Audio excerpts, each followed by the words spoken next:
Lady Isra Voth was one of the wealthiest figures in the Helix sector. Her name opened doors, her wealth bent laws, and her influence made senators whisper before they spoke. Yet behind the towering walls of her crystalline palace, there was a shadow no riches could erase.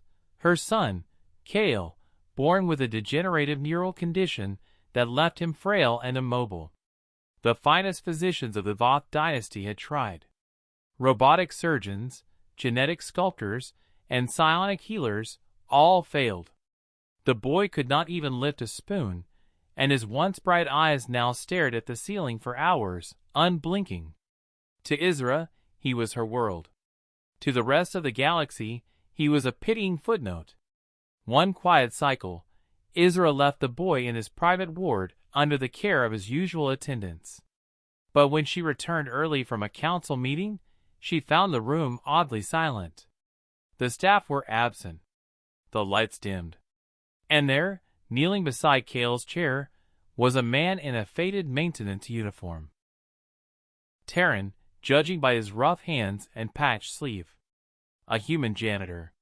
He was gently cleaning Kale's hands, speaking softly in a language the boy should not have understood. Yet Kale's eyes followed him, alive with a faint spark. "What are you doing here?"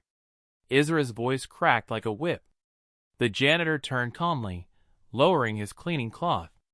"He dropped his drink," he said simply. "I didn't want him sitting in the spill. And he was trying to talk." "Talk?" she hissed. "He cannot speak. His vocal centers are not gone," the human interrupted. "Just neglected." His name was Daniel Cross, a janitor recently contracted through a Terran service company.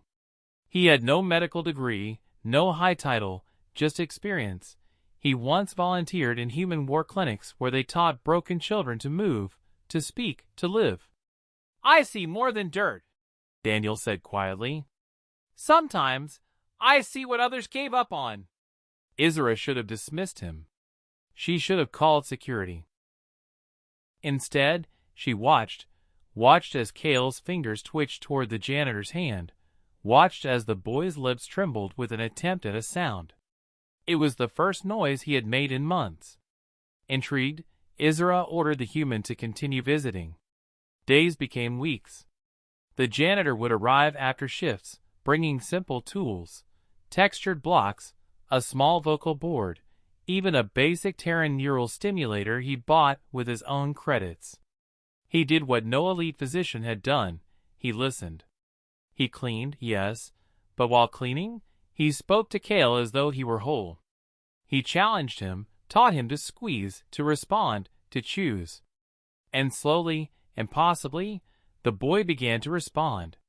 One evening, Isra returned from a galactic summit to find Kale sitting upright, his fingers wrapped clumsily around a stylus. Daniel knelt beside him, guiding the boy's hand over a holoslate. A word appeared. One word. "Mother." Isra froze. The holoboard flickered, the letters crude but clear. For the first time in her life, her tears fell in front of a servant. The news spread like wildfire. The richest woman in Helix had seen progress where fortune had failed, and it came not from cutting-edge alien science, but from a human janitor's hands. The other nobles scoffed. Some called it luck. Others whispered of human neuromanipulation, fearful of Terran methods spreading among their sickly heirs. But Isra cared little for their whispers. She promoted Daniel, not to physician, not to scientist, but to mentor. She funded a Terran therapy program in her palaces and schools. She hired human rehabilitation specialists in secret, and when questioned, she said only, "I saw with my own eyes what they can do when they care." Years later, Kale walked. His steps were shaky, uneven, but his mother's hand was in his, and the galaxy could not deny what had been seen. The human janitor had moved on by then. Sent to another world, another forgotten ward. But the legend remained, that in a palace of glass and gold, a man with a mop and a kind voice changed the fate of a dynasty. And Lady Isra? she learned a lesson no amount of wealth could buy. Sometimes, the smallest hands carry the greatest miracles, especially when they are human.